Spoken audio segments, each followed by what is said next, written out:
আগে আমাদের সবাইকে জানতে হবে এটা কলিযুগ। আর এই কলিযুগে বাবা যাগযজ্ঞ নয়, ব্রত পূজা নয়, ধ্যান তপস্যা নয়, যে যাই করি না কেন ওগুলো আমাদের কলিযুগে নয়। আমরা করি ঠিক কথা বাবা, কিন্তু ওটা কলিযুগের ধর্ম নয়। কলিযুগে হরির নাম হরির নাম হরির নামৈব কেবলম, হরির নামৈব কেবলম, কলমা নাস্তে বা নাস্তে বা নাস্তে বা গতিরান্যথা গতি রান্যথা।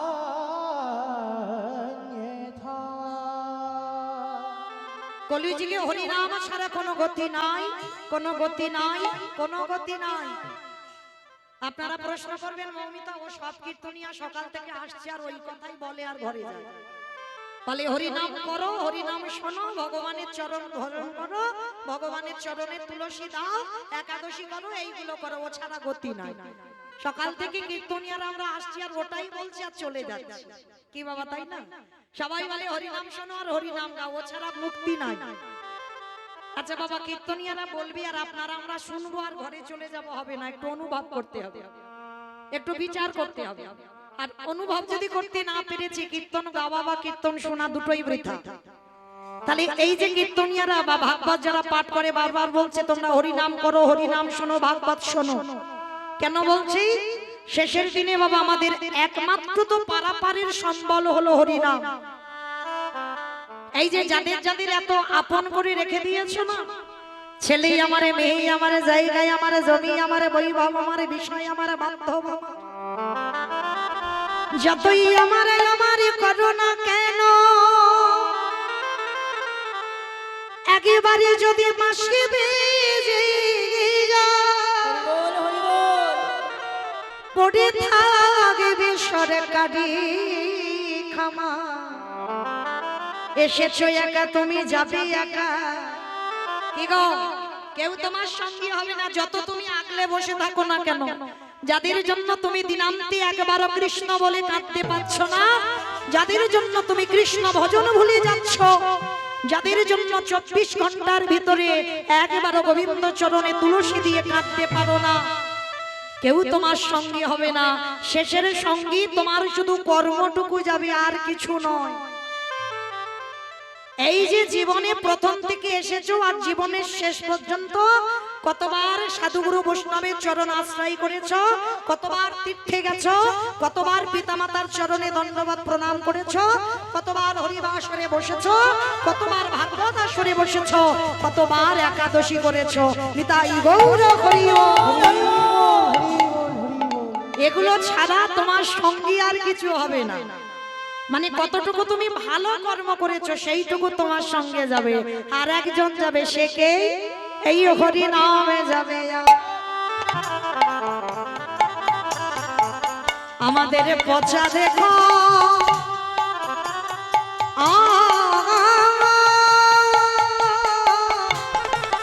যা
বলি আমাদের আশা যাওয়া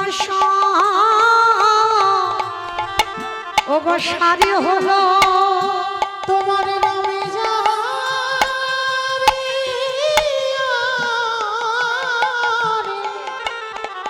ওই প্রাণ যাবে। আমাদের কারোর কৃষ্ণ ভজনে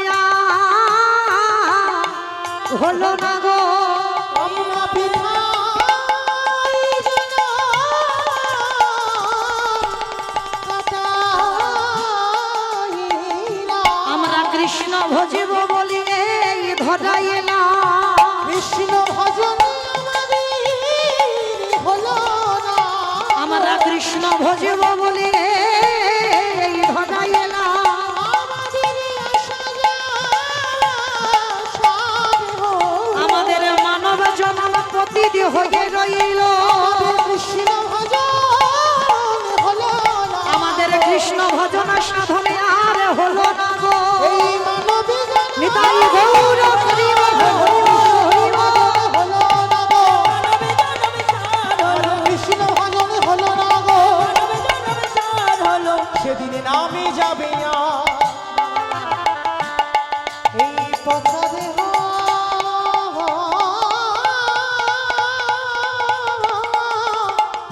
দেহ আস্তে। যাবে।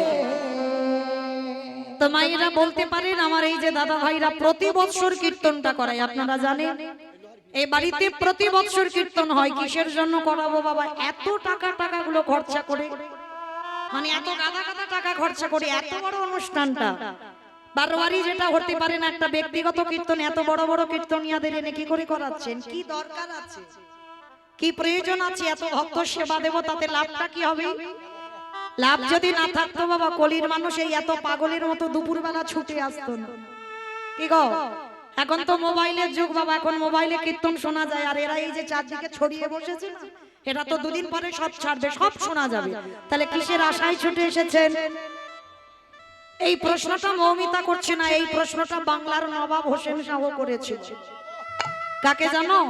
দবির খাসার সাকার মল্লিককে। মানে একজন হচ্ছে রূপ গোস্বামী, একজন সনাতন গোস্বামী।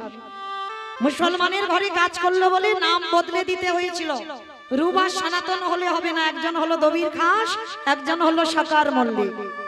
তো এদের দুই ভাইকে প্রশ্ন করেছিল, আচ্ছা বলো তো, নবাব প্রশ্ন করছে, আজকে আমি তোমাদের বেতন দিতে পাচ্ছি, মানে মাইনে দিতে পাচ্ছি, তোমরা দুই ভাই আমার কাজ করছো বা আমার কথা শুনছো, কিন্তু আমার মাথায় আসে না ওই যে নবদ্বীপের মাটিতে ছেলেটার বাড়ি আজানো লম্বিত যার ভুজ চাচর কেশরকেশ, যখন হরিনাম করতে করতে সকালবেলা ব্রাহ্ম মুহূর্তে উঠে চলে যায়, হাজার হাজার ভক্ত, লাখ লাখ ভক্ত, কোটি কোটি ভক্ত বিনা পয়সায় মানে বিনা বেতনে ওই নিমাইয়ের পিছনে পিছনে ছুটে যায়। বলতে পারো, নবাব প্রশ্ন করছে, বলতে পারো তারা কিসের আশায় যায়? আমি তোমাদের টাকা দেব, তোমরা কাজ করবে, কিন্তু টাকা না দিলে কাজ করবে না। এই যে প্রতি বছর আমার দেবু দাদা ভাই আমাকে নিমন্ত্রণ করে আনে, মানে প্রতি জায়গায় কীর্তন শুনতে যাবে, মানে লক্ষণদা থাকে, আরো অনেক আমার বাবা ঠাকুররা আছে, সব জায়গায় দর্শন হয় ওই ভক্ত পদধূলা। এখানেও ছুটে এসেছে, মানে আমি চেনাওয়ালা ভুল, একেবারে আপনাদের চরণের কাছাকাছির মানুষ। মানে এই সোনারপুর এলাকায় যেখানে কীর্তন গাইবো বাবা, সেখানে আমার এই সাধুগুরু বৈষ্ণব চরণ দর্শন হয়। তাহলে আমি চেনা নয়, আমি কীর্তনিয়া নয়, একেবারে আপনাদের চরণের কাছের মানুষ। তাহলে আমার এই যে দেবু দাদা ভাই নিমন্ত্রিত করে প্রতি বৎসর আনে, আচ্ছা বলো তো, প্রত্যেকের বাড়িতে বাড়িতে কি 10 টাকা করে দিয়ে এসেছে? বলে এসেছে যে আমার বাড়িতে কীর্তন হবে, আপনারা যাবেন? কাউকে দিয়েছে? কাউকে দেয়। হয়তো প্রোগ্রাম দেখেছেন, সেই শুনি আপনারা এসেছেন, তাহলে কাউকে অর্থ দিল না। তাহলে কলির মানুষের কত সময়ের দাম, কত টাইমের দাম। তাহলে বলেন কিসের আশায় এসেছে? এটাই হলো কীর্তন, এইটা হলো মহাপ্রভুর কৃপা। ভক্ত যারা নয় তারা ঘরে বসে রাখো, এখন নাক ডাকিয়ে ঘুমাচ্ছে। আর যদি তুমি কিঞ্চিত ভক্ত হওয়ার অধিকার অর্জন করেছো, ভক্ত নয় যদি অধিকার অর্জন করেছো, একবার যদি বাবা কানে হরি নামের ধ্বনিটা যায় না, পাগলের মতো বাবা 5 মিনিট হলেও ছুটে আসবে এই হরিবাসরের মাটি। কেন? এটা বাবা সেই সত্য যুগে প্রহ্লাদকে আশীর্বাদ দেওয়া আছে আমার ভগবান। প্রহ্লাদকে আশীর্বাদ দিয়ে রেখেছে কলির মানুষ যদি ভক্ত হয়, হরিনামের ধ্বনি যদি মাইকে একবার চলে যায়, তারা পাগলের মতো উন্মাদের মতো হরিবাসরে ছুটে আসে। প্রহ্লাদকে দিয়ে রেখেছিল কবে জানো? তো মায়েরা ঠিক আমি বলবো ওই কাহিনীটা একটু বলবো, তবে তার আগে এই যে বাড়িতে হরিনাম যজ্ঞের আয়োজনটা করেছে, একটা কথা মনে রেখো বাবা, এই যে এত টাকা খরচা করে এই যে অর্থ ব্যয় করে হরিনামটা করছে, তাতে কি হচ্ছে জানো? তাতে লাভ আছে কি লাভ? গোলকে বসে আমার রাধারানী গোবিন্দের কাছে প্রতিজ্ঞা রেখেছে, বধূ আগত কলিকালে যদি আমার একজন ভক্ত হরিনাম যজ্ঞের জন্য, ভক্ত সেবার জন্য, সাধুগুরু বৈষ্ণবের প্রসাদের জন্য যদি কিঞ্চিত অর্থ ব্যয় করে দেয়, জানো বধূ, আমি রাধারানী গোলকে বসে প্রতিজ্ঞা করলাম আমার হৃদয় থেকে কিছু গুপ্ত ধন চুরি করে আমি তার ব্যাংকে দিয়ে আসি। অমাইরা কম করে বললাম, কথার কথা যদি 10 লাখ টাকা খরচা হয় অনুষ্ঠান, আমার রাধারানী কিন্তু 20 লাখ টাকা ব্যাংকে দেবে না। তাহলে কোন ধন? যে ধনে চোরেরা চুরি করতে পারে না, যে ধন কোনদিনই অপকরণ করা যায় না, যে ধন কোনদিন লুট করা যায় না, যে ধনের নাম হলো কৃষ্ণ প্রেম ধন, যদি কোনো একজন ভক্তের হৃদয় ভান্ডারে ওই কৃষ্ণ প্রেমের আগুন যদি একেবারে লেগে যায়, সেই ভক্তের দুর্গতি কি হয় জানো? ও তার ভিতরে বাঘি,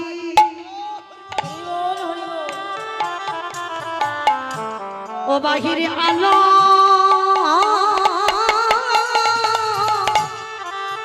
আলোক নিতাই গৌর হরিব হরিব হরিব।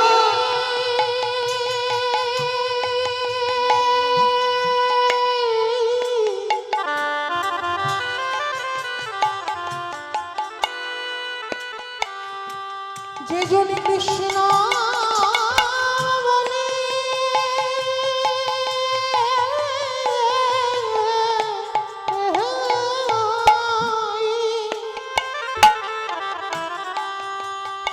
যে জন কৃষ্ণ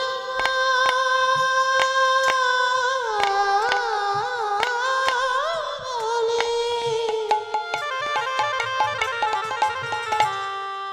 একেবারে ডাকার মতো করে তারে ডাকিতে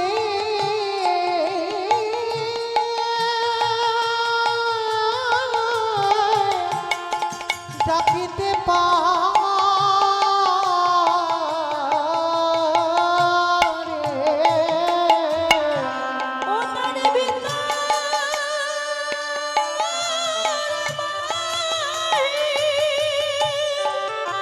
বাহিরে আলো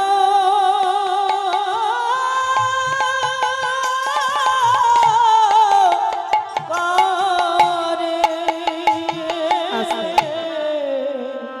আমার ভগবান বড় করুণাময় গো, ভগবান বড় কৃপাময়। আমার এই ভগবান ভক্তের কাছে বাবা কোনোদিন দামি দামি অলংকার পোশাক আশাক কিছু চাই না।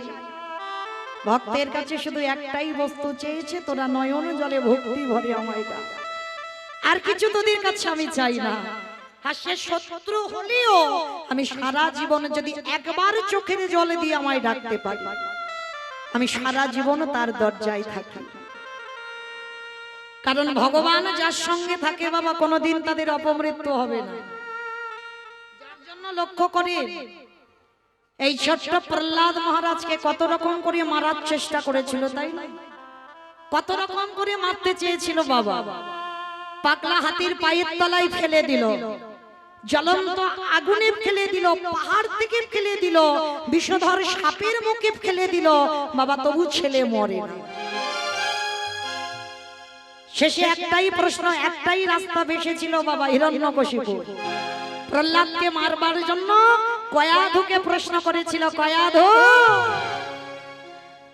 সত্যি করে বলো তো, তোমার ছেলে আর আমার মধ্যে তুমি কাকে বেশি ভালোবাসো? এই জায়গাটা একটু আস্বাদন করবেন মা। স্বামী স্ত্রীকে প্রশ্ন করলো, বলো তুমি ছেলেকে বেশি ভালোবাসো না তুমি তোমার স্বামীকে বেশি ভালোবাসো? বলেন মায়েরা, আপনারা কি বলবেন? সন্তানকে না স্বামীকে? সন্তানকে। বাহ, দাদা ভাইরা বললো, কি গো, যে মা দিল ব্যথা সে মা রইল কোথায়? হ্যাঁ? আমাদের তো বলার কথা সন্তানকে। এখানে যতগুলো মা আছে বেশিরভাগ মা বলবো সন্তানকে ভালোবাসে, কমজন বলবো স্বামী ভালোবাসে। কিন্তু কয়াধু মা এক বাক্যে বলেছিল, আমি আমার সন্তানকে নয়, আমি আমার স্বামীকে ভালোবাসি। কেন? কয়াধু ছিল মা, আমরাও আপনারাও তো মা, তাহলে আমরা বলছি ছেলে ভালোবাসি, কয়াধু বলছে আমি আমার স্বামী ভালোবাসি। কেন? তার একটাই কারণ, কারণ কয়াধু মা জেনে গেল যে ছেলেকে পাহাড় থেকে ফেলে দেয় সে ছেলে মরে না, যে ছেলেকে জ্বলন্ত আগুনে পুড়িয়ে দিতে চাইলো ছেলে মরলো না, বিষধর সাপের মুখে ঠেলে দিল ছেলে মরলো না। তাহলে আমার ছেলের সঙ্গে কেউ নেই, কিন্তু আমার ছেলের সঙ্গে তো ওর হরিবন্ধু আছে।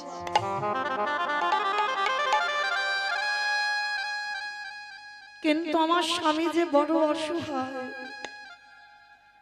ওর কাছে যে কেউ নেই, তাই আমি আমার সন্তানের নয়, স্বামী আমি তোমায় ভালোবাসি। বাহ বাহ কয়াধু বাহ, তাহলে তুমি আমায় এত ভালোবাসো তোমার ছেলের থেকেও বেশি? বলে হ্যাঁ স্বামী, কারণ আমি মনে মনে জানি আমার ছেলেকে রক্ষা করবার মালিক আছে, কিন্তু তোমাকে রক্ষা করবার কেউ নেই, আমি থাকবো তোমার পাশে। বেশ, সেই দিন প্রহ্লাদকে মারবার জন্য কয়াধুর হাতে একটা নাড়ু এনে বলেছিল, যাও এটা ছেলেকে খাইয়ে এসো। স্বামী একটু হরিনাম করেছিল বলে তুমি ছেলেটাকে 3 রাত 3 দিন খেতে দাওনি, ছেলেটাকে কারাগারে বন্দী করে রেখেছো, আর আজকের এতদিন 3 দিন হয়ে গেল তুমি আমার হাতে দিচ্ছ নাড়ু খাওয়াবো আমি? স্বামী কি করে বানিয়েছো? কে বানিয়েছে নাড়ুটা? বলে আমি বানিয়েছি। বলে কি দিয়ে বানিয়েছো? শোনো কয়াধু, তুমি যখন আমায় ভালোবাসো তাহলে আমার কথা তোমাকে শুনতে হবে। এই নাড়ুটা তৈরি করেছি, বাইরে আছে মাখন আর ভিতরে আছে কালকুট বিষ। চমকে উঠেছিল কয়াধু, অসম্ভব, আমি মা হয়ে হে জীবনে কোনোদিন এই বিষের নাড়ু আমি আমার সন্তানকে খাওয়াতে পারি না। এই তুমি বললে তুমি আমায় ভালোবাসো, আর একটু বিষের নাড়ু তুমি তোমার ছেলেকে খাওয়াতে পারবে না? যাও চলে যাও, তোমার ছেলেকে খাইয়ে এসো। বলুন মা হয়ে কি করবে? একদিকে স্বামী, একদিকে সন্তান। বিষের নাড়ুটা হাতে করে নিয়ে গেছে, যেখানে প্রহ্লাদ 3 রাত 3 দিন খাই। কে গো মায়েরা, একদিন কিছু না খেলে আমাদের কত কষ্ট। কৃষ্ণ ভক্ত তো মুখের কথা নয়, কতটুকু কষ্ট পেয়েছো, কতটুকু কৃষ্ণ বলে কেঁদেছো, তাই যে তুমি কৃষ্ণ পাবে। আগে কাঁদতে শেখো, না খেয়ে অনাহারে থাকতে শেখো, তবে তো তুমি কৃষ্ণ ভক্ত হওয়ার যোগ্যতা একটু অর্জন করবে। অনেক অনেক খেলে, অনেক অনেক ঘুমালে বাবা কৃষ্ণ ভক্তের অধিকার পাবে না। খাওয়া বন্ধ করতে হবে, ঘুম বন্ধ করতে হবে, তবে যদি তুমি ভজনের পথে একটু আগাতে পারো। আজকের প্রহ্লাদ 3 রাত 3 দিন ঘুমাইনি, কিছু খাইনি, কারাগারে বসে আছে। কয়াধু মা নাড়ুর থালাটা নিয়ে গেছে কারাগারে, আর যেই না প্রহ্লাদ দেখেছে কারাগারের ভিতর থেকে মাকে দেখে ষষ্ঠাঙ্গে দণ্ডবত প্রণাম।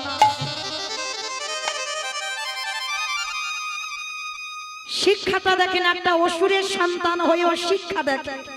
তাহলে শিক্ষাটা কে দিয়েছিল? হিরণ্যকশিপু না, দিয়েছিল তার মা। এই সমাজেও প্রত্যেকটা মায়ের কর্তব্য, শিক্ষা যদি দিতে হয় মা দেবে, বাবা নয়। মাটিটাকে ভালো হতে হবে, তবে তার ফসলটা ভালো হবে। আজকের কয়াধুমাকে ষষ্ঠাঙ্গে প্রণাম। প্রহ্লাদ প্রণাম করে উঠে একটাই প্রশ্ন প্রথম, মা মা গো। কারাগারের ভিতরে প্রহ্লাদ, মা বাইরে, আমার বাবা কেমন আছে? যেই না বলেছে বাবা কেমন আছে, চমকে উঠেছে। কয়াধু বলে উঠলে, আরে তোরে কি দিয়ে গড়া? যে বাবা তোকে এত কষ্ট দেয়, যে বাবা তোকে এত জ্বালা দেয়, যে বাবা তোকে এত যন্ত্রণা দেয়, হরিনাম করেছিস বলে দিন রাত খেতে দেয়নি, আর তুই প্রথম আমায় দেখে বলছিস তোর বাবা কেমন আছে? 5 বছরের বালক হেসে উঠেছে, মা কে বলেছে আমার বাবা আমায় কষ্ট দেয়? এইটা জগৎ সংসারে সবার ভুল ধারণা। অনেকে বাবা এই সমাজে মনে মনে করে অমুকের জন্য নাম ধরে ধরবে, বলবে অমুকের জন্য আমার জীবনটা বরবাদ হয়ে গেল, বলে না অমুকের জন্য আমার সংসারে এত অশান্তি। কিন্তু ভুল কথা বাবা। 5 বছরের ছেলে প্রহ্লাদে যেটা জানলো, আর আমাদের যাবার সময় হলো আমরা সেটা এখনো জানতে পারলাম না। এই পৃথিবীতে তুমি কারোর জন্য সুখী নয়, কারোর জন্য তুমি দুঃখী নয়। সুখ দুঃখ দেবার মালিক একজন, যিনি হলেন বিশ্বের শ্রেষ্ঠ মালিক ভগবান। তাই গৌর হরি বল। কর্মই তোমাকে সুখ দেবে, কর্মই তোমাকে দুঃখ দেবে, আর কেউ নয়। তো প্রহ্লাদ বলছে, মা তুমি বৃথাই ভাবছো, আমার দুঃখের জন্য একজন দায়ী, সে হলো আমার হরিবন্ধু। আমার কৃষ্ণ তো চেয়েছে আমি 3 দিন খাবো না, আমার কৃষ্ণ তো চেয়েছে আমি 3 দিন কারাগারে থাকবো, তাই তো আমি আছি। আমার বাবা আমার কষ্ট দেয়নি। নাড়ুটা দেখেছি, ও মামা আমার খাবার জন্য তুমি নাড়ু এনেছো না? না বাবা না, আমি তোর খাবার জন্য নাড়ু আনিনি। মা গো দাও না গো, বড্ড খিদে পেয়েছি, 3 দিন হয়ে গেল কিছু খাইনি তো, আর আমি সহ্য করতে পারছি না, দাও না কিছু একটু খেতে। মা তো জানে ওতে বিষ আছে, ছেলে খেলেই মরে যাবে। ও মায়েরা, বাবা মায়ের অসাধ খেতে সন্তান যদি বিষ খায় সহ্য হয়? কোনদিন বাবা মার সামনে সন্তান বিষ খেলে দেখা যায়? দেখতে পাচ্ছে না। মা বলছে, না বাবা তুই খিদেই যদি মরে যাস আমি এটা দিতে পারবো না। ও মামা দাও না। জোর করে বাইরে আছে, তাড়াতাড়ি করে ওই প্রহ্লাদ ভিতর থেকে একটা নাড়ু থালা থেকে নাড়ু কেড়ে নিল। আর যেই না কেড়ে নিল, মা সহ্য করতে পারল না। কারাগারের দরজায় সেবা করার আগেই মা অচৈতন্য হয়ে গেল। কি গো, সব নয়নে ভগবানের দেখা যায় না। দন্তস্ব সব মানে সর্বস্ব, তালবেস্ব সব মানে মরা। এখানে সবাই মরে আছি, এ মরা চোখে কোনোদিন আমার ভগবত দর্শন হবে না। ভগবত দর্শন পেতে গেলে তোমার যোগ সাধনা করে কুলকুণ্ডলী জাগরিত করতে হবে, তোমার এই আজ্ঞা চক্ষুটা খুলতে হবে, তবে তুমি দেখবে তোমার হৃদয়ে ভগবান মুরলী বাদন করছে। নিতাই গৌর প্রেমানন্দে। তা যেই মা চৈতন্য হলো, চেতন সত্তা ভগবান,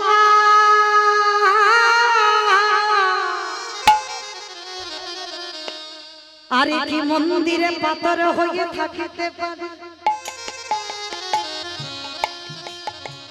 ওই পাথর রূপে ত্যাগ করে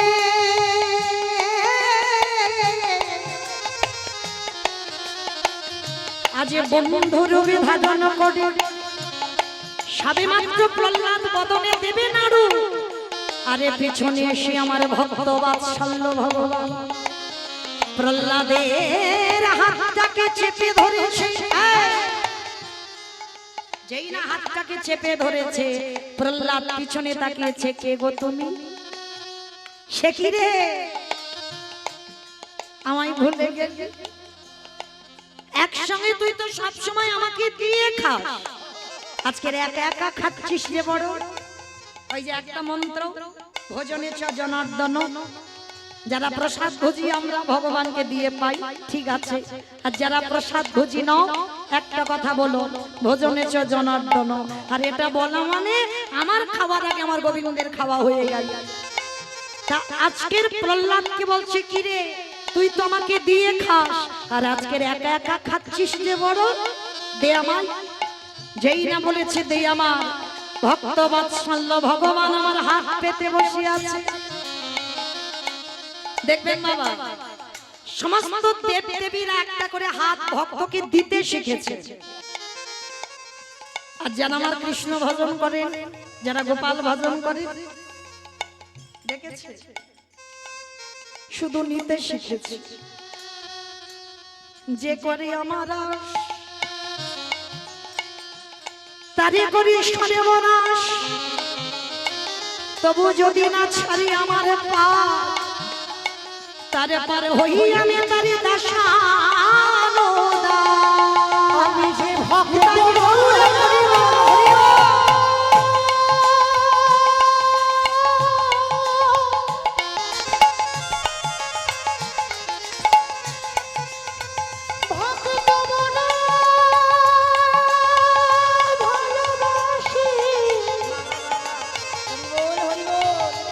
তাই তো ভক্তির লাগি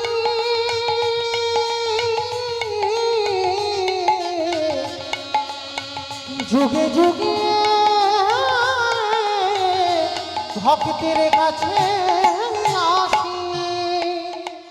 যেই না আমার প্রহ্লাদকে বলছে আগে নাড়ু দে, জোর করে ভগবান কেড়ে নিয়েছে। ওই ভিতরে যে কালকুট বিষ ছিল,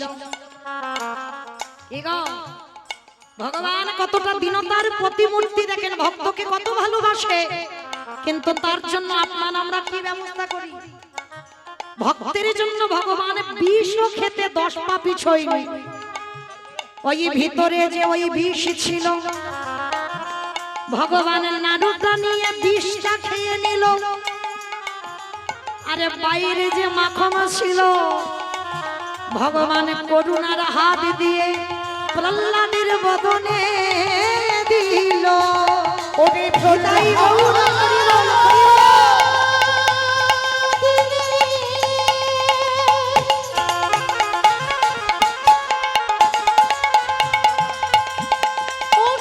জগতে সবাই আমায় ভালোবাসে, কিন্তু তোর মতো করে